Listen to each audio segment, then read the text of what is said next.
We're back again to finish what we started. The BG in the Morning Infinity Saga. Let's go.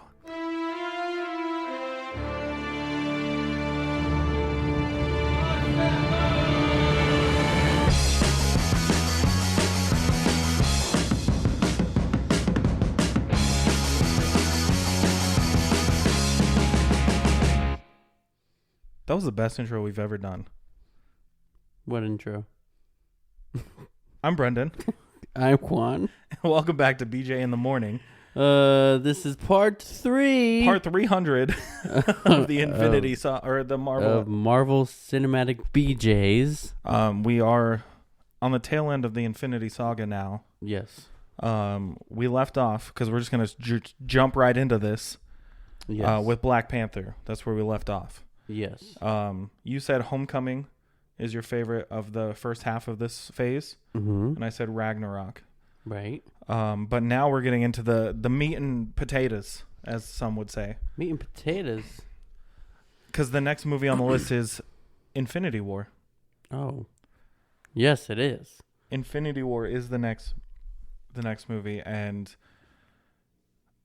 I don't think we expected it to be as like huge as this movie is, you know? No. So when we went to go watch that movie and we were living together, Mm-hmm. I think we were in this like rabbit hole of Marvel not taking any stakes. Yeah. And we were never expecting like what happened to happen. Right. And when we were driving back from the Infinity War movie, silence. Oh, the entire drive. Just complete silence. We were just blown away Mm-hmm. on what happened. Yeah. So this, I feel like Infinity War is where Marvel really started raising the bar Mm-hmm. for their movies, and taking stakes, taking, action on, they started listening to the fans at this point, Mm-hmm. but not as much as we wanted it, Right. But I think Infinity War is a great fucking movie. I agree. Like, I've watched this movie probably once a year since it's come out. Mm-hmm. Because it came out in April 2018. Right. So I've at least watched it once or twice a year since it came out. Mm-hmm. I know I watched it as soon as it came out on video, like where you could like buy it or rent it or whatever. Like, I know for sure I watched it the day that like Endgame came out. Yeah. And I think I watched it again like immediately after watching Endgame.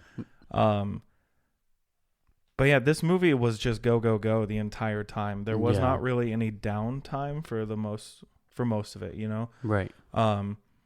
It's immediately just like Thanos is coming, you know, like Bruce Banner comes to Earth, and it just goes from there. Yeah. I think in this one they teased Thanos a lot throughout the Infinity Saga, but we never really saw him do anything. Right. And then in Infinity War, we finally saw like the brute strength and power of Thanos. Oh, right off the bat, like, even without the Infinity Stones. Yeah, because the opening scene is all that immediately follows up from Thor. Right. And the whole ship's destroyed. People are gone. And the first scene, we see Loki die. Yeah. And that is just holy shit. And when Thanos just goes like, "Oh, there's no resurrections this time," you're like, "This is real." Yeah. It wasn't. I mean, it wasn't. Technically, it was. Technically, it wasn't. Right. But anyways, like, he straight up manhandles Hulk. Right. And that sends Hulk on this whole like I can't get it up kind of thing for the next couple movies. We need to get him some hymns. Not a sponsor. Not a sponsor if you want to. But yeah, I mean, the entire movie is just go. It doesn't stop. Seriously, like, we have that whole opening scene, and then Hulk gets sent to Earth, and then immediately Thanos is on Earth. He's on his way. Well, he's sending, Ebony Maw and everything down. It's cool seeing the evolution of Tony Stark in this.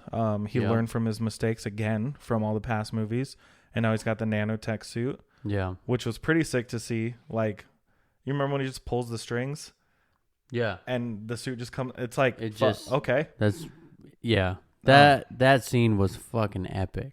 And it felt so, like, terrifying, that scene, because you got Ebony Maw coming down, and they're just interacting on the street, and, like, seeing the power that Ebony Maw has is terrifying. And this whole movie, he's pretty scary. I mean, he got one up on Doctor Strange. I know, and who does that? Nobody. Exactly. We get more Spider-Man in this. Spider-Man hitchhiking his way to space. Yeah, and that was cool that, so like we see in Far From Home where, Peter Parker turns down the suit. Yeah. And then at this point, Tony Stark always has a backup plan. And when Spider-Man was, on his way up to space, all of a sudden, Tony Stark sends out this suit that he made. Essentially the Iron Spider suit, right? It's got the legs and it's designed for space. Yeah. Which is crazy. But, like, if you think about it, the reason that he has that is because he took the missile into space. So he knows that's the whole reason he's, like, got Peter under his wing, right? He sees a lot of the good in himself in Peter. Yeah. So he's going to do whatever he can to protect this kid. And he does. And then they go to space, and there's lots of battles. We see the Guardians again. They pick up Thor. I think those interactions between Thor and the Guardians are pretty solid. Like, they're funny, they're silly, but Thor in this movie has a lot of, like, rage and I would say depression but it's not really depression at this stage. It's what stage of grief is he in? Because he watched Loki get killed. Right. His whole planet's gone, or his homeworld's gone. His whole population that he just saved gone. And he thinks he's the only one, Yeah. One thing that we don't see is like when Valkyrie escapes with the rest of the Asgardians. Yeah, and I guess I'm not sure if they touched on that at all. I think the whole thing is that Thanos kills half the population, right? So he only killed half of the Asgardians, and the rest of them get away. And I think it's implied later on that that's what happened, is that Valkyrie saved the rest of them, and they went to Earth to form New Asgard. But we really, like, see all that stuff, like, later on in the next Thor movie. Right. But then, like, after the Guardians get Thor, they go to nowhere, right, to get the Reality Stone. Yep. And that whole sequence is fucking nuts. Yeah, especially when they think they got there in time, and then, in all reality, I see what you did. They were way too late. Way too late, because Thanos is there waiting for him, using the stone currently while they are there. And that's when he kidnaps Gamora and all that stuff, right? And sets off more and more, and then we get, like, Cap and Black Widow and all of them. They're off in Europe hiding because of the events of Civil War. They get assaulted, you know, and then that's when all, like, that stuff with Wanda and Vision happens, and then it just, like I said, this movie doesn't stop. It just keeps moving. Yeah, we see so many different locations, so many different places, tons of space. Yeah. And then you have that whole story in space with Iron Man, Doctor Strange, Spider-Man, Guardians, Thor, and then on Earth you have Cap, the rest of the Avengers, right? Dealing with stuff in Wakanda because they're trying to protect Vision, who has the final stone at that point. They're trying to figure out how to take the stone out of Vision safely. Mm-hmm. And then the movie, like, that final fight, the whole battle scene, it's really epic. Like, there's a lot going on, a lot to pay attention to. But Thanos wins. But before that, we get the death of Gamora. We do, yeah. Thanos kills Gamora to get the Soul Stone. And that was another, shock factor that was like, wait, Yeah. what? How many people are going to die in this movie? Yeah, because at that point, it was just her and Loki. Yeah. Among others. Heimdall's gone too at this point, right? He got killed at the beginning. Because he sent Bruce back to Earth. So we're already down 3 main characters at a minimum at this point. Right. And then, yeah, like I said, like Thanos ends up winning after killing Vision. He rips the stone, from his face. Yeah. After Thanos had just kicked the shit out of everyone on Titan to get the time stone. Yep. Stabs Tony Stark. Yeah. And, he sprays the nanos, so he's learning. He learned. He'd been stabbed before. But yeah, I just remember like the silence in the theater when the snap happened. Yeah. And Thanos just says he should have gone for the head to Thor. And it's like, fuck. And that's what really sends Thor on that downward spiral in the next movie, is that he could have stopped it, but didn't, and failed. Yeah. And when Thanos snaps, just wipes out the majority of the world, and we're watching the universe. Yeah, half the universe gone. And we're watching just who's being dusted there. The blip. Is that what they called it? Yeah. Yeah, in Spider-Man. The blip. The blip. So, Doctor Strange. Who else? Bucky. Cap. Spider-Man. Iron Man, not Spider-Man. Yeah, Spider-Man's gone. Iron Man. Some of the Guardians. Right. There's just so many. Like, I don't know. No, Iron Man did not get blipped. Right. No, I'm saying he right. Did. Spider-Man got blipped. Yeah, I was saying who didn't get blipped. Right. No. The people who were left. Right. So yeah, like Thor, Cap. Mm-hmm. It's basically the essential Avengers. Black Widow. Right, the original Avengers. Hulk. Mm-hmm. But that moment was just pure, like, it feels like chaos, but it's not. Like, it's something worse than chaos, you know? It's like devastating. Yeah. Devastation. Just like, oh my God. And you see all these people who are essentially presumed to be dead. Right. We don't know what's going to happen at this point. So then, after that, how long till Endgame? 1 year? I think. Yeah, it was just about a year. Almost a year to the day. So. Because it was April 27th and then April 26th. But we got a couple movies in between that. We got Ant-Man and the Wasp. Right, which happened pre-blip. It happened basically during the events of Infinity War. Right. So it was much more grounded. It's Ant-Man, San Francisco. And they were dealing with Ghost. Is it Ghost? Echo. Ghost. Echo's later. Echo is Hawkeye. Yep. Yeah. So they're dealing with all that and the repercussions of like Hank Pym's previous mishaps, I guess. Right. Like he wronged some people that he shouldn't have wronged and things like that, right? Now people are coming for his technology. And it's all because like Scott Lang went to help the Avengers. Right. And so now people know that he's out and about again, like Hank Pym's doing stuff again. And he's supposed to be on house arrest. Right, and he is for most of it, right? But this is when we get like introduced more to the quantum realm. Because the main plot is that Scott went to the quantum realm. And he got out. And he came out with visions of things that happened in the quantum realm, right? So they think that Janet Van Dyne is alive in the quantum realm. Is she? Yes. Yes. Absolutely yes. And so they all essentially team up to try to get like get her from the quantum realm. That's like the gist of this movie. Yeah. But that's when they get they start getting attacked by ghosts, like ambushed.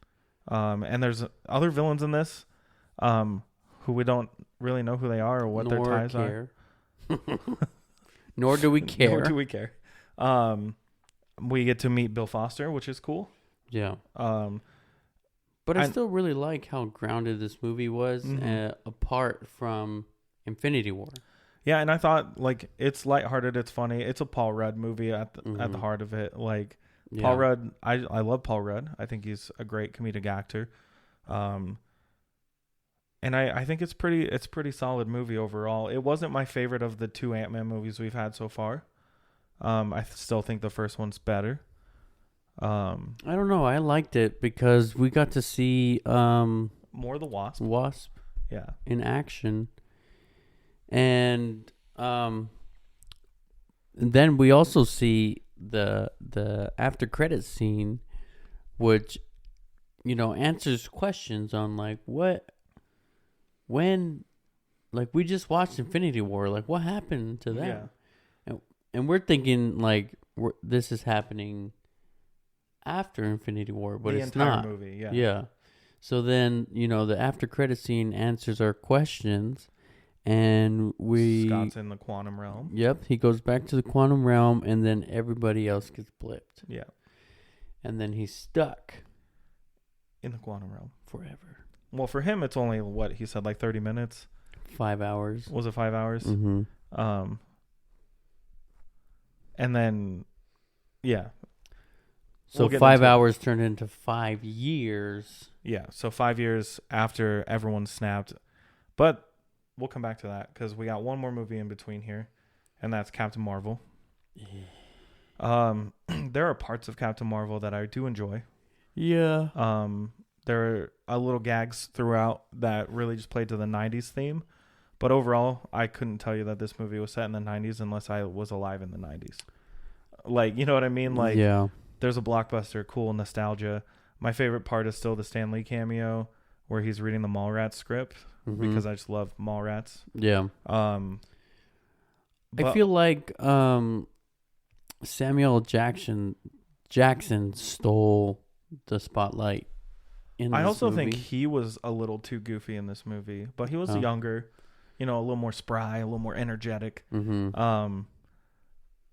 But there are a lot of things I didn't like about this movie. I like the Skrull. The introduction of the Skrulls is good. What's the name? Talos. I think is a great character overall because, he seems really evil, but his intentions are good. Once, they communicate and they learn about each other. I still love that scene where he just shows up in Maria's house with the fucking like milkshake. Oh yeah. I just think it's hilarious. But overall, I think the movie it felt too forced. It felt too like we didn't need it. Yeah. I know they just wanted to introduce Captain Marvel, but we could have not had Captain Marvel in the Infinity Saga section of this and been fine. You know what I mean? But also, like, we didn't need the origin of Captain Marvel. We didn't need the explanation. Also, we didn't need to know why Nick Fury wears an eye patch. They could have left it a secret. They could have been hinting at it the entire time, and it never happened. And I think that would have been better than what it was. Yeah. Goose is fun. I like Goose. Good character, like, straight from the comics, which is cool. But I think a lot of it was just like we went from Infinity War to Ant-Man, which both had to deal with the Infinity War events. Yeah. And then this movie was like, oh, this is just because the after credit scene of Infinity War. Right. We got some good characters from this. Like, it's going to be cool to see more of Photon later on. But also, like, did we need this movie right here, right now? I don't think so either. The placement of this movie was off. And again, origin story we didn't really need, Yeah, I mean, if we could have, seen Captain Marvel come in Endgame. Well, when does he show up the first time? Wasn't it Endgame. Endgame? Because there's just that after credit scene of Infinity War where he has the beeper and like pages her, you know? And we just get the logo at the end of that. Yeah. And then we don't see her again until the end of Endgame. Mm-hmm. Right? Yeah. Pretty sure. No. Did she show up before then? When did Hulk do the hammer thing to Captain Marvel? Was that in Endgame? Yeah. That was the beginning of Endgame. Yeah. Before he got fat. Mm-hmm. Okay. So we see her in Endgame. So if we saw her in Endgame, we would have been fine with her just being Captain Marvel. Yeah. And we would have been fine with like maybe a quick like I'm from this planet. Quick this overview of like her origin. Yeah. You know what I'm saying?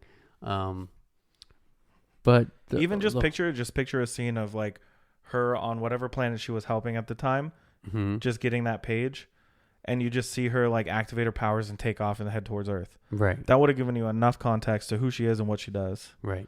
But like look at how like perfectly executed like the Spider-Man introduction was without having his full backstory put on blast, you know? And we still haven't had his full backstory. But you know, again, I think we're a lot closer to having his full origin story now after the last two movies.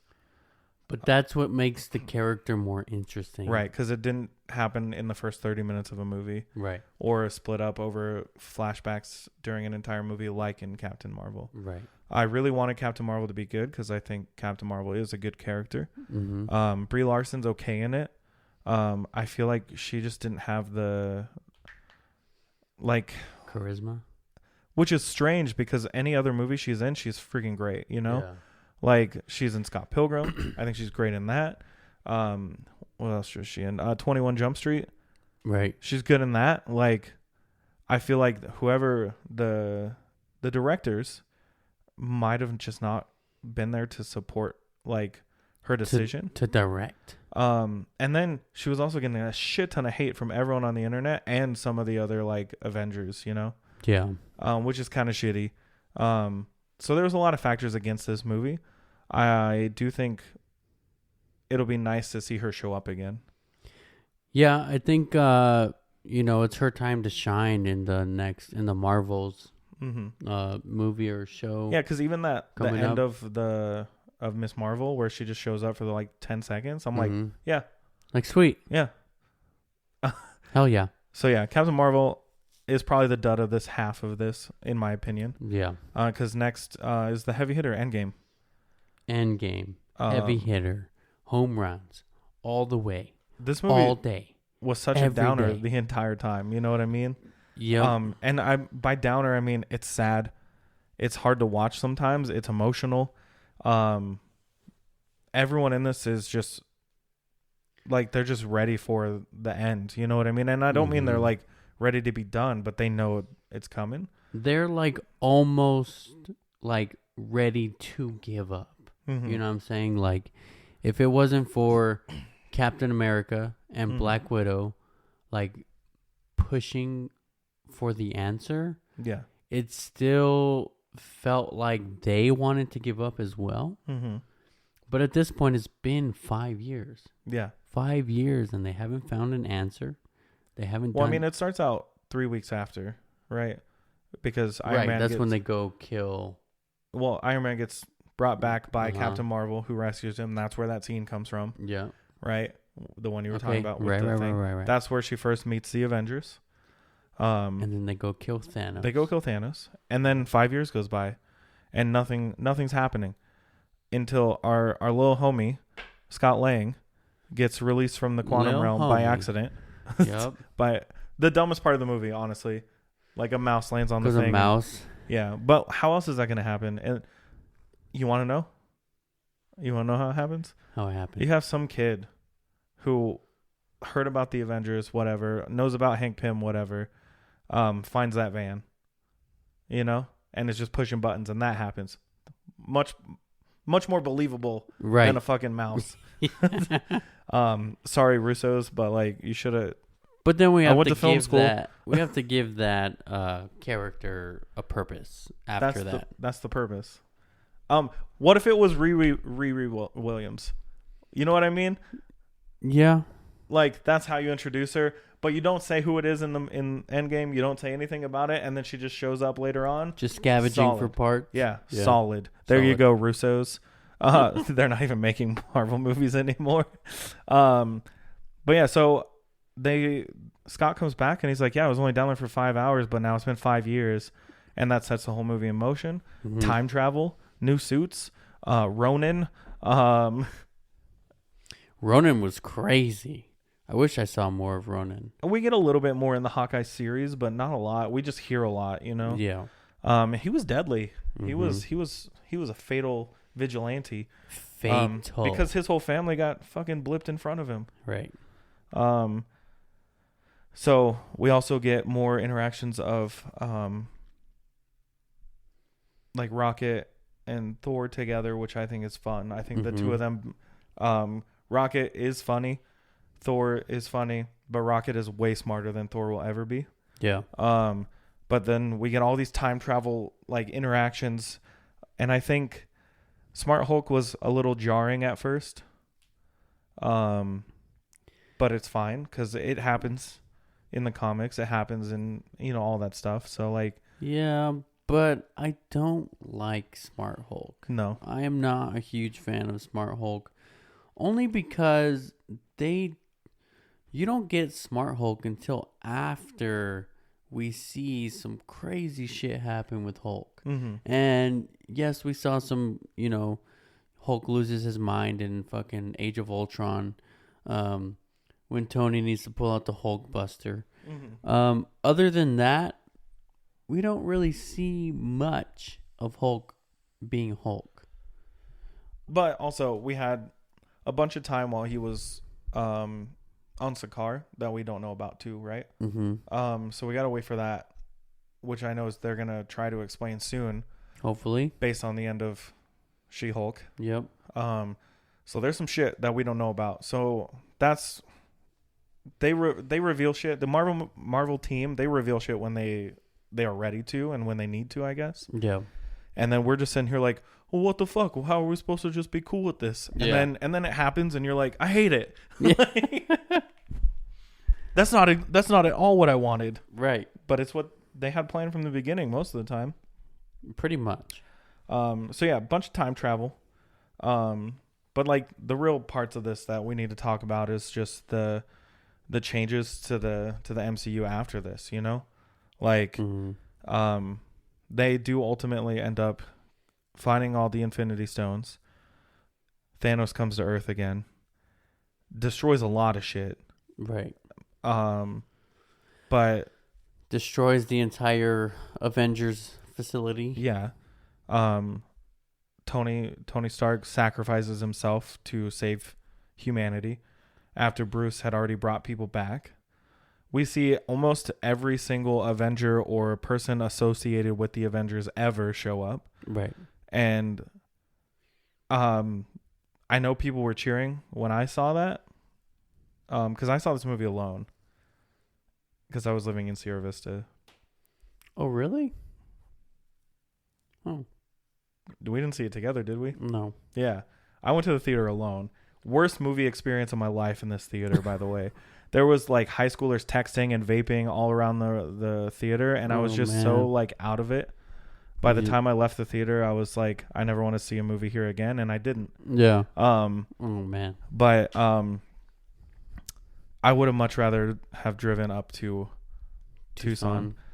Because like seeing people's reactions from theaters when all the Avengers show up or when Cap gets the hammer, like holy shit, like those moments, like that's what childhood is right there, you know. We're like, yeah, Captain America pick up the hammer, right? And now he did it, and it's like that's what these movies are, right? That's what they're supposed to be for us. Is these are your childhood dreams coming to life, right? It's you playing with action figures as a kid. And this is also the first time that Captain America says Avengers assemble. Yeah, because it always cuts away. So he says it with this epic fight. lots of stuff going on. They're trying to get the gauntlet to where it needs to be, take it away, all this stuff. And then we get the epic, I'm inevitable, but I'm Iron Man. Snap. Thanos gets dusted, and Tony dies. So sad. Like, that shit was so sad. And also, like, the build-up throughout the whole movie that, like, okay, Tony and Pepper have a daughter now. Yep. Tony's done. Yeah, and he even says, like, he's done. He doesn't want to do anything. Like, he comes back, and it's all because of Peter. Mm-hmm. You know? Because of Peter. He wants to save Peter. He develops the Mobius strip or whatever that is. The inverted Mobius strip.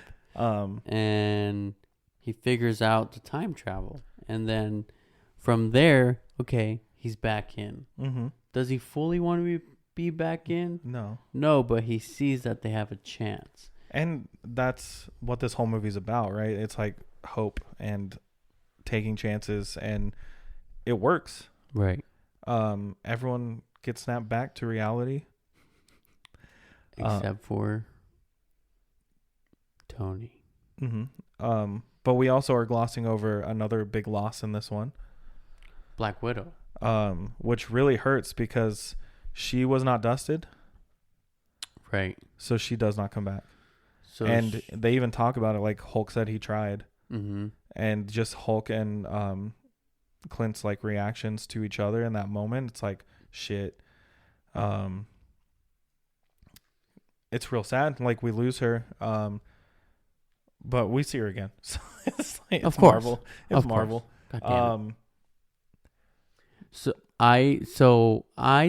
Fun fact, I successfully one year watched Endgame on New Year's and successfully hit the snap. Yeah. Tony snap right at midnight. Year, right? It was like 2021. I think it was during COVID. I think it was 2020. Well, New Year's 2020 was before the thing happened. So it would have been 21, right? We'll talk about it later. I'll give you the facts. But after Endgame, we go straight to the last movie of this phase. Look at that. We did it. Last movie of this phase. Spider-Man Far From Home. So this is the first movie after the blip. And Tony's gone. And it's felt throughout most of this movie that he's gone. There's tons of hints towards the blip. Like, it's not even hints. It's like, yeah, this happened. We're dealing with it. So now Peter, who got blipped for 5 years, is now back. Ned was blipped. Aunt May was blipped. MJ. Flash. All of his teachers, apparently. Yeah. They all got blipped. But then they come back, and now they're doing this big old tour of the Europes. But I think at this point, Spider-Man doesn't know what to do without Tony. Right. And it's apparent. Mm-hmm. It's like Tony gives him Edith, right? The glasses, just so Tony can still be in charge, basically, because that's what Edith is, right? Yeah. Even dead, I'm the hero, mm-hmm. right? Funny, get it, love it. But also we get Quentin Beck, who I love. I think Jake Gyllenhaal is great in this role. Yeah. And the changes they made from the origin, like the comic book origins for Mysterio. Did you like that? I did. Okay. I did because his origins from the comics is that he's a special effects supervisor in movies. Mm-hmm. Like, so he's like a stuntman. He makes explosions. He makes practical effects. We don't do that anymore in Hollywood, right? Not as much as we did back when the comics came out. Yeah, it makes sense. So having to fit it into where his motive is anything against Tony Stark, I thought was smart. Mm-hmm. And they knew exactly who to corner, who to target, right? So he's the one who created the drones and the holographic projections, right? Which Tony named Barf. And I like how all these villains and this group of people we have seen in different Marvel movies throughout, right? Yeah. There was people from the first Iron Man. There was people from this one, whatever, right? And I think just making him a pissed off scientist made him seem a little more Green Goblin-esque to me. Yeah. You know, or Doc Ock even. Also a little more relatable. Yes, exactly, right? To the people. And this happens in real life, you know, where people steal people's ideas and designs or whatever. Right. But this guy was really pissed, and he found a group of people who were also pissed. And they create this elaborate backstory. They're using these drones that everyone, I guess, forgot about. You know, they're using all this technology that Tony made, or had a hand in, you know, or funded, whatever, to get back at Tony Stark and the company. And they use Peter and his classmates as collateral damage. Yeah. Which is not cool. But I love the sequences of Mysterio like messing with Peter, like that whole one towards the end when he gets hit by the train. Yeah, when Peter gets his tingle back. Yeah. Well, no, he's like still fighting with it then, right? Yeah. But like that whole sequence where it's just Mysterio messing with his head the entire time, straight up how it is in the comics, basically. You know, like it's just insane. And the snow globe thing is an actual cover of a comic book. Like, oh really? Yeah. Oh, that's crazy. I didn't know that. Also, Disney, why aren't you selling that fucking snow globe with the Stark Tower and Spider-Man in it? Sell the snow globe. I need that. We got enough money.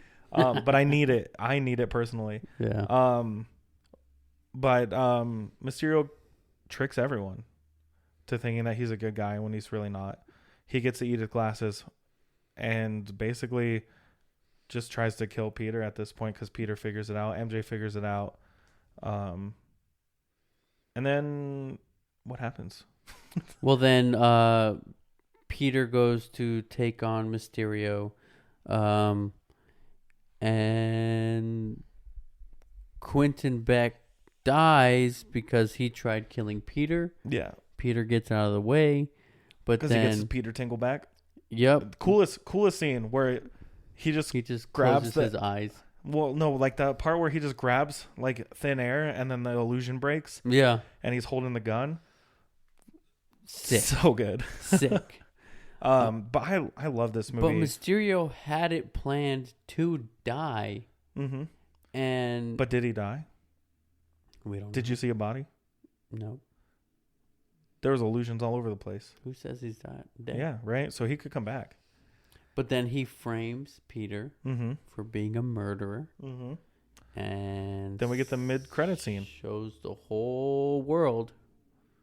And we get J. Jonah Jameson, like... Oh, yeah, that was like, what? Wait, what? Still played by J.K. Simmons, but it's different, you know? The first glimpse of Marvel giving people what they want. Yeah, J.K. Simmons is just built for that role, honestly. Right. I really feel like they just started making it look more like him in other cartoons and movies and games and stuff because he did such a good job in the Raimi movies. Yeah. But when that Daily Bugle like pops up and it's that whole thing where he's just sitting on the lamppost watching this unfold in front of him. Yeah. That's crazy. Crazy.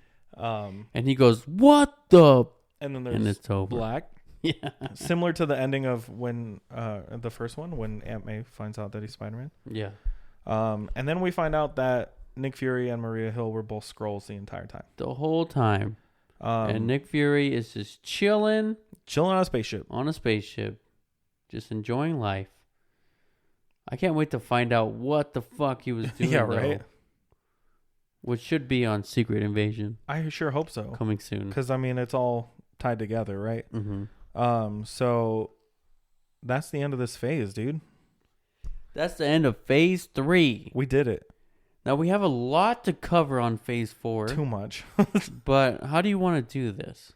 That's a good question. Maybe we figure it out later. Because it's definitely... Phase 4's got quite a bit in it. It does. Do we want to... We have... WandaVision, Falcon and the Winter Soldier, Loki, all the shows. So now Marvel's doing shows, and it's a smart idea, right? I think. I personally don't love the waiting week to week. Yeah, same thing. But I get it. Yeah. They don't want you to. If they were gonna release it all at once, they would have just done a movie. Yeah. Because we got quite a bit of movies in this phase.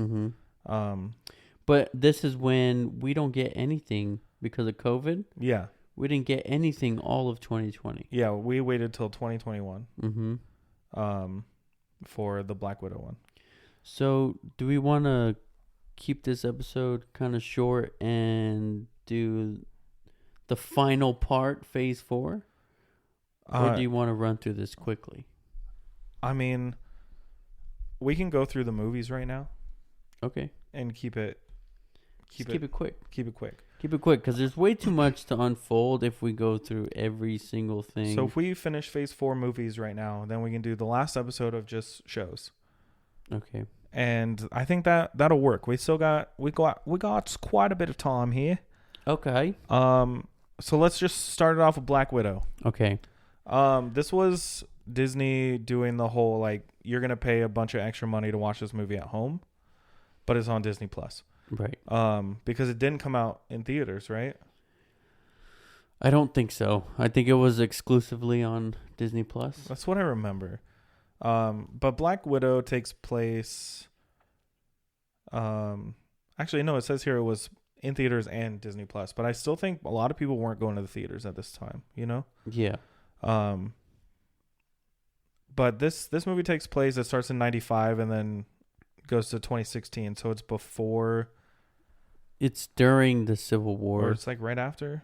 Yeah. Right after Civil War. Mm-hmm. So this is yeah, because she's still running from the Sokovia Accords and everything. Yeah. And it's like, what were you doing this whole time? But this is an entire backstory of Black Widow, and we meet her sister, Yelena. Mm-hmm. Best character in the movie. Mm-hmm. I didn't care about Taskmaster at all. Neither did I. I think they ruined Taskmaster. I think at the beginning, when they first revealed Taskmaster, it was like, oh, this is pretty cool. Yeah. And then when they unraveled who Taskmaster is. Yeah, I think it was just it was too close to what we were already dealing with the movie. You know, like, oh, they're all Black Widows, they're gonna save them all and everything like that. Mm-hmm. I think it was just kind of too much of the same thing. It would have been seemed cool. a little brushed off. I think it would have been a lot better if Taskmaster was just someone maybe that, like, Black Widow, like, tried to kill in the past and didn't actually stick or something. Someone that maybe any of the Black Widows couldn't kill. You know what I mean? That would have been sick. Right. You know, like a target that has always been there that maybe Black Widow was like, yeah, I got him. You know, like, they're done, and then they come back for this moment. I don't know, something like that. But we get a lot of just backstory for Black Widow, for Natasha, and which I didn't mind. I didn't either. I liked it a lot. I really liked her entire family dynamic. I thought all the people they picked for the family, because it's not real family, right? Right. It's all the plants. Like, they're all spies, right? But I thought it was really cool to see all of them interact with each other. So I really liked that. I really liked all the characters, all the actors that were in there. Like, Florence Pugh is just great. Yeah. And her as Yelena is solid. Yeah, she did really good. David Harbour as the Red Guardian, also great. Awesome. And then what's her name? It's like Rachel Weisz. Yeah, as the mom. Yeah. Also a great choice. So seeing all that interact with each other was really cool. But again, I think, and this is like the video I sent you earlier that I know you didn't watch. We got a lot of stuff in this phase that were just not hitting. But there was characters that I can't wait to see in the future. And it was crazy. I was thinking about this, and then the TikTok showed up, and it's exactly my theory on this phase. Yeah. So the next movie then, unless you have anything else about Black Widow, but I don't. No, I think we covered it. I think it could have been done better with Taskmaster and not having the whole movie to do with the Red Room, and fucking Black and Widows and shit. Next up was Shang-Chi and the Legend of the Ten Rings. Beautiful, amazing movie. So I watched this movie at home Mm-hmm. when it came out on Disney Plus. Mm-hmm. I didn't see it in theaters, and this was before I got my new TV. Nice. So I watched it in regular 1080, and I didn't get it. You know what I mean? Like I was just like, okay. There was some cool action scenes. I really liked like the bus scene was really sick. Mm-hmm. I really like Shang-Chi as a character. I think how they tied everything together with all the other Marvel movies was pretty solid. Like, you know, his dad created the 10 Rings, which is why Tony Stark became Iron Man, like all this kind of stuff, right? Yeah. I had never liked Awkwafina until this movie. I didn't even know who she was, to be honest. I've seen her in other stuff, but I just never really I just didn't like her. I thought she had like just this weird energy that I just can't vibe with, you know? Yeah. They brought back Ben Kingsley as the Mandarin. The fake Mandarin. Mm-hmm. Didn't like any of that. I think for this movie though, they gave Shang-Chi this like dramatic growth throughout the movie. Yeah. And still with room to grow, you know, and it makes me really excited to see him again. Yeah. It's just hard to tell when that's going to happen. Mm-hmm. And apparently when he used the 10 rings, you know, it sent out a beacon, which they haven't touched. Yeah, because that's it's like Wong, Shang-Chi, Bruce Banner, and Carol Danvers, right? Yep. And they're like looking at the rings for their origin of power and everything, and then it sends out a beacon, which theories tie in to Quantumania. Quantum realm. Quantum ring. Yeah. But I definitely need to watch this movie again. I don't feel like I have enough. I have not seen it enough to like really comment on too much of it. Right. I know it was a huge step forward for a lot of like the Asian community. Right. Because we're just coming off of like Crazy Rich Asians recently after that. Mm-hmm. Which I think is freaking awesome. Yeah. Every actor in Shang-Chi is solid. I want to see more. 100%. I just want to see more of them, you know? Yeah. I can't wait to see Shang-Chi show up again. I wonder where it's going to happen. I honestly have no idea, you know? Probably not till like Secret Wars or Kang Dynasty. But I'm down. I'm down for it. The next movie on the list, I'm not down for. You and me saw this movie. Yep. And I just thought it was so boring. The Eternals. The Eternals. It was eternally boring. Eternally shit. We jumped from decade to centuries to whatever, back and forth all over the place. Tell me why this movie needed to happen. Well, because you liked this movie, right? I did, but I think I was just more really liking, you know, seeing the characters and their powers and all that. Mm-hmm. I think overall the movie is not the greatest. Mm-hmm. But if we're going to talk about theories, this movie needed to happen because that big celestial mountain now is supposedly going to be Genosha for all the X-Men. Yeah. And that's like a good introduction to... Because I've also heard that X-Men. It could have adamantium. Right. And that's where adamantium gets introduced into the MCU. Yeah. So, I mean... That's what it is. If that is the case, that was the whole purpose of this movie. Yeah. Was to get our So celestial... why wasn't it like a TV show? You know? Yeah. I feel like I probably would have liked it more because you have 10 different Eternals, right? There's 10 of them. Yeah. But 10 episodes, one for each Eternal, done. And yeah, I agree because this one seemed a little rushed. It did, and it was just all over the place. I think that's why this movie didn't hit, because it was rushed. But at the end of it, though, we get the introduction to Black Knight. Sick. And Blade. We don't see Blade. We just hear Blade. We hear Blade's voice. Which, again, this movie was a setup movie for the future. Far future. I didn't vibe with it. Understandable. But the next movie on the list I definitely vibed with. And that's No Way Home. Spider-Man No Way Home. Which, is it a perfect movie? No. But is it perfectly a Spider-Man movie? Yes. Is it everything we wanted it to be? Yes. Kinda. But here's the thing, is like, this is when Marvel, what everybody wanted to happen, they did it. And I feel like, yes, it was amazing, but they listened too much to the fans at this point. And I just rewatched this movie like a week ago. And seeing Tony and Andrew come back, that will always Toby. Yeah. Sorry. Gosh. Seeing Toby and Andrew come back, that will always be like one of the best scenes in that whole movie. Or like, I think seeing them interact together. I think every person they introduced in this got a cheer when we saw it. Yeah. Like Matt Murdock showing up at the beginning. Yep. Cheer.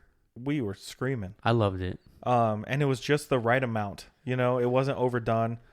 And then like when Otto Octavius comes through, when Green Goblin comes through, solid. Like, they were terrifying. Just how it felt like we were kids again watching the movies for the first time. Yep. Kirk Connors done dirty. I think they should have picked someone else. Because he was in lizard form the entire time. And he was already captured. He didn't and really I just don't feel. anything. I feel like they could have picked a better villain. Yeah. I would have even been. I think it would have been hilarious if it was Rhino Paul Giamatti. Like. Yeah. And he was just locked up the whole time because he's, at least in that universe, he didn't seem like the best villain. Right. But it would have been hilarious. Just Paul Giamatti, Russian accent. But I loved Max Dillon in this. He's more true to the comic origins, and I don't think they ever explained why that happens. He's back to like human form most of the time. Yeah. I really loved that scene where he's like sucking all the energy up and he gets the little star on his head. Yeah. Like, so good. But the star of this, I think the best character, the best acting is just Willem Dafoe. Yeah. And even though he's like 60 years old or plus older, he didn't act like he did all of his stunts. Yeah. He said, I will only do this movie if I can do my own stunts. And crazy. So him and Otto Octavius, both of them too, Alfred Molina, they both came back full. Like, obviously a couple of them came back, right? Like Sandman and Kirk Connors, their actors didn't come back. They just like used voice clips or did voiceovers for them. But like Otto and Norman, their dynamic and like how they operate with each other and how they interact and their interactions with Peter. You get clear like arcs for each one of these villains in this movie. Yeah. The downfall of this movie though is the main plot twist of the movie. Is they're about to send them back. Yeah. And it's established that they had came here right before they died. All of them. Yeah. So Peter wants to help them so that they don't die, but either way, their fate, if they go back, they're dead. Yeah. Whether Peter changes them or not. So I feel like that could have been done a little better. Yeah. But I don't know. The movie is still solid. It's just like that it's whole emotional. purpose. It's emotional. Like Aunt May dies. Yeah. And she says the line, which we hadn't heard in these 3 movies. With great power, there must also come great responsibility, which is exactly how it is in the comics. Right. So that whole sequence with Norman going crazy and that fight between him and Peter. You know that part in the hallway where Peter's just laying it into him and he's laughing? Yeah. That haunts me to this day. Terrifying. It is so good. But overall, I think my least favorite part of this movie is Ned is just magical. And it just kind of happened by him going like this with his hand, just waving it around by accident. Yeah. I think there could have been a better way to handle that. Like maybe he was pretending to be Doctor Strange, and it happens that way. Yeah. Instead of just him wailing around like that. Mm-hmm. But also this is when the origin story of the MCU Spider-Man finishes. Yeah. He's no longer relying on Tony Stark. He's no longer relying on everyone in his life knowing who he is. Now we're back to the Spider-Man that we grew up with. Yeah, he's alone. We see the traditional suit. Yeah, and that suit, I can't wait to see more of that suit. Me either. I'm so excited. But he's alone. He's broke. Mm-hmm. And nobody knows who he is. Right. Nobody knows his identity. There's nobody. He's just Spider-Man now. Yeah. And he's got a shitty little apartment. Mm-hmm. He's sewing his own suit. Sewing his own suits. And I think it's such a good, like... And it's actually been declared that he is now only a street-level superhero. Yeah. For now. Yeah, so everyone knows Spider-Man, mm-hmm. but they don't know who Peter Parker is. Right. And it's such a solid place to leave it. And I'm really excited for the next couple movies. Yep. Sony and Marvel are still making these movies together from what we know of. Yep. So yeah, and then right after this fan fest of all things Spider-Man, we get Sam Raimi stuff back. We get another Sam Raimi movie, and Doctor Strange and the Multiverse of Madness. Solid. I love this movie. I love Sam Raimi as a director. Mm-hmm. His art style, his vision is great. There are parts of this movie I don't necessarily like, but overall, I remember when the trailer or when the title came out, mm-hmm. and it's Multiverse of Madness, and we all already knew it was all going to be about Wanda. The acronym for Multiverse of Madness is MOM. Oh shit. So I thought that was, I don't know if they did it on purpose, but whatever. We got so many superheroes in this movie. Yeah. From different dimensions, different universes. So we now know that they're out there, and now it's just a matter of time before we get more of it. Right. This solidified the whole Marvel universe in a whole. Mm-hmm. Okay, so we got Toby and Andrew and all them in Spider-Man, and then now we explore. What else do we have? Like we have Photon. We have Professor X. Professor X. I don't know where you were going, but I was Fantastic just like Four. Fantastic Four. We have Captain. We even have stuff from the shows, like the What If series, show up in this one. Right. Like. But the thing is like, yeah, they are. Like. It's supposed to be the Professor X from the cartoon. Yeah. And I'm like, when he wheels out and the theme plays, like, that was so sick. But like how the yellow freaking so did good. did they meet up in this universe and they become human? Or maybe it's just like, it's just the cartoon universe, and when you're in the cartoon universe, it looks real. Yeah. I don't know. I feel like it's something like in like Spider-Verse. Yeah. Where it just kind of changes. Right. But maybe they're going to touch on that more in Spider-Verse. Hopefully. Because I feel like we need that movie to tie in some more stuff. Yeah. But Doctor Strange Multiverse of Madness is a solid movie in my opinion. I saw it twice that opening weekend. Mm-hmm. And I liked it both times. But this was a Marvel like horror movie at its core. Yeah. Wanda's terrifying. She is. Some of those scenes, like especially at like the mirror dimension scene. The mirror dimension, and then at Comertage when she's like in the puddles. Scary. Yeah. America Chavez gets introduced in this. Love it. I thought she was a good character. I liked who they picked for her. I can't wait to learn more about her in the MCU. I know a little bit about her from the comics, but I think that's way later on in my like comic book reading experience. I think them making her a sorcerer though will be a little too much. Yeah, I'm wondering if like maybe she already is, you know what I mean, and that's why she has the powers, and maybe they're just trying to like hone in on those because she was really like insecure and not 100% up to speed with her powers. Yeah. So I hope we get more of that. But she'll be a good addition overall. And then I don't think Wanda's dead. I don't think so either. I'm pretty sure she's not. So we got a long time until we find out more, I'm sure.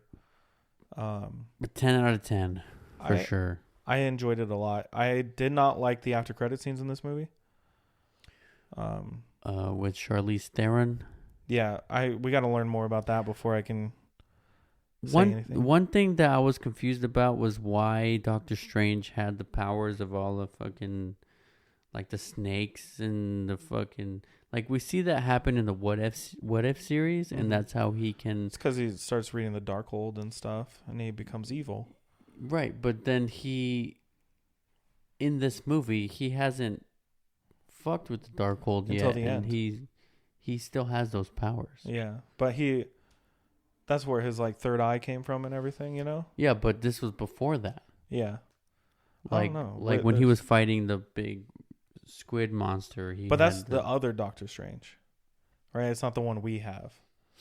So there's lots of implications. There's lots of different people. But maybe that Doctor Strange just wasn't. He was obviously not the best Doctor Strange. No, I'm talking about our Doctor Strange. He had spells where, you know, when he stopped Wanda from killing America Chavez, he had the fucking snakes coming out of his hands. I don't know. Maybe it's a different spell. I don't know. Like, it's interesting. Interesting. And in the What If series, he didn't get those powers until he read the Darkhold and he went into that dark dimension and fought those. And then is that the same Doctor Strange that we see in the movie, the evil one at the end? You know, where they have the music fight. Right. Like it could be the same one. Could be. It seems very. That fight was awesome. It was pretty cool. It was way out of left field in all the best ways. You know. Yeah. All right, we got 2 more movies. We got to do this. You ready? Okay, let's do them quick. Thor: Love and Thunder. Yeah. All right, so I wanna preface this by saying I enjoyed this movie for what it is. Yeah. And a lot of that has to do with I did not see it in theaters. I waited till it came out on Disney Plus. So I think they just ruined Thor. And you say that. And you told me time and time again before I watched the movie that it sucked, it was horrible, it was bad, and so did everyone else on the internet. And then I watched it thinking it was going to suck. And it didn't suck as much as you guys made me think it was going to suck. Yeah. So, for me, there are great parts of this movie. There are a lot of really not great parts of this movie. Thor is really silly. But the way that I saw it, because I saw like a theory on it, Korg is telling the story, right? Yeah. And he's really silly. Yeah. So, is that why it's silly? Because Korg's telling the story? Maybe. I mean, that's possible. Korg shouldn't tell any more stories then. But there's a lot of really cool things that do happen in this movie. There's a lot of really cool sequences. There's great characters. I think they wasted Gore 100%. Yeah. They wasted Infinity. That scene is sick, where it's just white and then Infinity's there. Just how it is, like in the comics. It's amazing. Yeah. I still love Taika Waititi. I think him deciding to not make another Marvel movie is probably smart. But I am sad about it because I think there was characters that he could have probably been better suited for. Right. But yeah, the movie did not feel like it had a soul, if that makes sense. Like there was sad parts that no one reacted to sadly. Yeah. There were mad parts that people should have been mad and they weren't mad. The whole what's the place they go to with all the gods? I don't remember what it's called. But you know what I'm talking about. I don't remember what it's called. Yeah. But you know what I'm talking about, right? Yeah. Mm-hmm. So they go Omnipotent City. Omnipotent City. So they go there, all the gods are there. Zeus, hilarious. Uh-huh. Zeus would be like that if Zeus was a real person. Like, just like, I'm the best, like, kiss my feet kind of guy. Like, that's how I feel like Zeus would be. You know what I mean? Yeah. It was cool seeing a bunch of different gods from all over, and you see all these implications to other people that we could probably see in the future, you know? But the whole big thing is Thor now has a kid. Jane Foster's dead. Yep. That kid was Gore's kid. Yes. She's evil. Yes. Cool. Sick. And then we see the after credit scene with Zeus and Hercules. Hercules didn't do it for me either. They made him like too. Like that's not the Hercules from the Marvel comics. Yeah. You know? Maybe we just haven't seen it yet. You know what I mean? Like that's what I'm hoping for. Who played Hercules? What's the name? It's Brett Goldstein, who's a great actor. He's he made a lot of really good things in my opinion. He's a great writer. He's done things like oh my gosh, what is it called? He's in Ted Lasso, if you've ever watched that. It's a great show actually. I kept putting it off and finally watched it. And it's really good. Never watched it. He also he's a big comedic writer. He's writing this new show that I'm excited for. He was also on Doctor Who. Just one episode. But he's a great actor. I really like him a lot. And I thought it was cool. I've seen interviews with him about him being Hercules and stuff and telling his parents how stoked he was, and they didn't really care. But yeah, I'm okay with Thor Love and Thunder. Maybe I need to watch it again. And just going with the expectations that that you already know what it is. Mm-hmm. And just enjoy it for a Marvel movie, I guess. Yeah. So I only watched that one time. I've only watched it once too. But like I said, I enjoyed it probably way more than you did, and it's because I knew it was gonna be shit based on how you guys said it was. But it wasn't as shit as you made me think it was. And then the last movie, which is what started us having this conversation, because we were gonna go see this the day it came out. We did see it the day it came out, but we were hoping this series would be done before we saw it. And that's Black Panther: Wakanda Forever. Yeah. There's not much to say about this, and I feel like we're still in spoiler territories, you know? Yeah. I think the tribute to Chadwick Boseman was amazing. I think the whole opening sequence. I think the way they took out T'Challa was done respectfully. Yeah, gracefully. But the whole opening sequence was silent in the theater. Yeah. I don't even think people were munching on popcorn, taking sips of drinks. We were all silent. Dude, I was in tears within the first 15 minutes of the movie. And then the Marvel credits logo pops up and it's the whole just so celebration powerful of life. Just so powerful, that whole movie. But this movie dealt with some really dark themes and some really dark emotional places that people go to. And like I said again, just because we're talking about multiple movies all at the same time, I don't really want to spoil too much of this movie. Yeah. If we need to have another discussion of this movie separately, spoilers can be included there. But this movie was an emotional roller coaster. I think everyone in this movie did great. At expressing the loss of their friend And I mean that in like, these actors felt the loss of their friend, and they used it as their motivation for their loss of their brother or their king or whatever. Yeah. This movie was powerful, and it was respectful, like you said, and it's a family movie. You know what I mean? Yeah. And it's about families, not only what's blood. It's everything, and the characters introduced in this were great. There was the right amount of comedy, I think. There were still funny parts. Shuri is just a funny person. A funny character. And it's because she's witty and she's smart. Yeah. Thor. But yeah, I have no problems with this movie. I thought it was great. Namor, now I have to call him that. Yeah. Because it's been Namor for 30 years of my life. His character was awesome. Yeah. And gosh, there's so much I want to talk about, but like I said, I don't want to spoil anything for anyone who hasn't seen it, because it is coming to Disney Plus on the 1st. Oh, is it that soon? Yeah. So that's like 4 days away. So I feel like we can do a quickie episode on it. I say it's 4 days away now, but this episode comes out after it comes out on Disney Plus.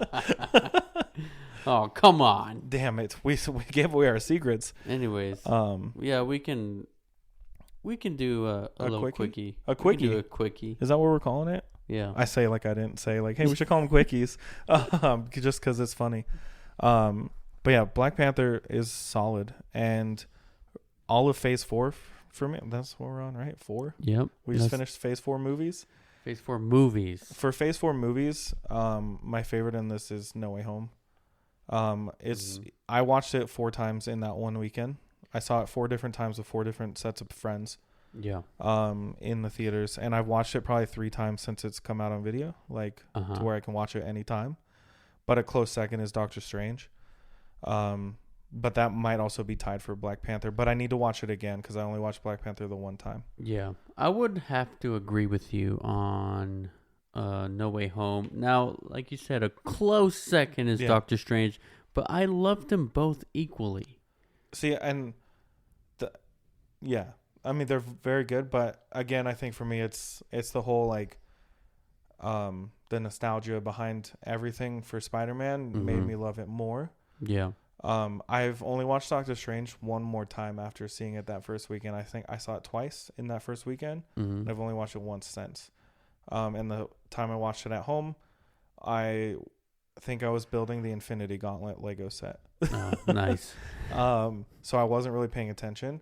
But anytime I put on No Way Home, I'm watching the whole thing. You're watching just... Because I want to find new things that I might have missed. I want to find new jokes, new like hidden Easter eggs. And that, like I said, that sequence with Green Goblin in the apartments, I can't look away from that. Yeah. Crazy. And then just seeing them swing on the Statue of Liberty together, all 3 Spideys. Oh, yeah. So sick. Also, I watched the extended version that just came out, too. Even better. Really? Yeah. So if you haven't had a chance, I would give it a shot because it's the one they re-released in theaters. I didn't see it in theaters, but it's like on Showtime or something right now. Yeah. Just a couple extra minutes of footage makes a huge difference. So wow. But yeah, that's my number 1 for this phase. Well, like I said, I feel like Spider-Man and Doctor Strange hold it. You know, I love them just as much. So I can't choose. That's okay. I'm not gonna. But again, like I said, I need to watch Black Panther again. Yeah. Before I can solidify that second place spot.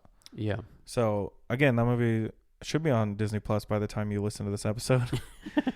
And I know that because the next episode that comes out on the 1st. Right. And this one's after that. So but I think that's revealing secrets. We're so far in advance right now. But we did it, Juan. We did it. We made it to the end of the cinematic universe. Now the next episode, the next Marvel episode, is TV shows. Which I think it makes sense. Yeah. It might have intertwined with the movies of Phase 4, but talking about the show separately is probably the best move. So I agree. But we are way over our time. We are. So let's just end now. All right. Bye. See ya. No, but for real, thanks for listening. Drop us a follow, download the podcast, follow us on Instagram, support us on Spotify. And by that, I mean just follow us. Just follow Apple us. Podcasts, drop that follow, leave Show a review. Some support. Love us. We love you. We love you. And we love Marvel. All right, well, until next time then, I'm Brendan. And I'm Juan. We'll talk to you next time. Bye.